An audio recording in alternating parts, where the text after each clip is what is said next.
भाइयों बहनों, कैसे हैं आप सभी। उम्मीद है सब लोग अच्छे होंगे। आप सभी का हमारे चैनल में स्वागत है। आज एक लाचारी गीत लेके आई हूँ, आप सबको जरूर पसंद आएगी ये गीत। बड़की दीदी शुरू करा फिर भाई, देन न लगावा। अरे नहीं लड़का बहनी, देन न लगाओ, चला शुरू करता ही की पुरवाओ दो न जानी। ठीक है बड़की दीदी गावा। मैं पैसे वाली बलमा मोर बनिया, मैं पैसे वाली बलमा मोर बनिया, मैं पैसे वाली बलमा मोर बनिया, मैं पैसे वाली बलमा मोर बनिया। सास बेचै हर दिन ननद बेचै धनिया, सास बेचै हर दिन ननद बेचै धनिया, मैं ठाड़ी दिया खाऊं बलमा तुरै डड़िया, मैं ठाड़ी दिया खाऊं बलमा तुरै डड़िया।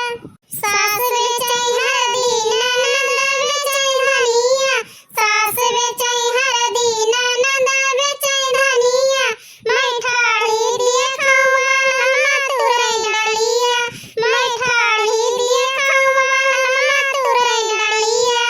मैं पैसे वाली बलमा मोर बनिया, मैं पैसे वाली बलमा मोर बनिया, मैं पैसे वाली बलमा मोर बनिया, मैं पैसे वाली बलमा मोर बनिया।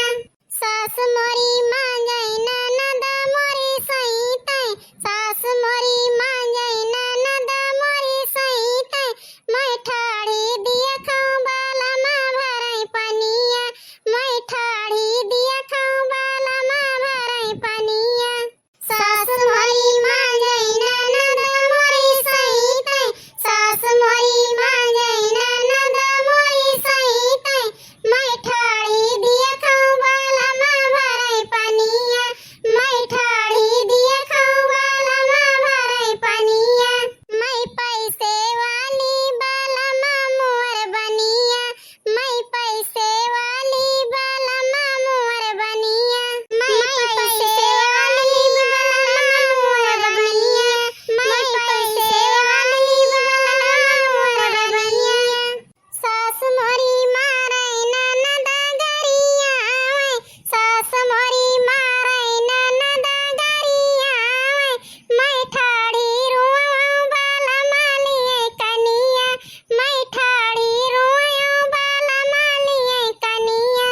सास मोरी मारै ननद गरिया आवे, सास मोरी मारै ननद गरिया आवे, मैं ठाड़ी रोऊं बलमा लिये कनिया, मैं ठाड़ी रोऊं बलमा लिये कनिया।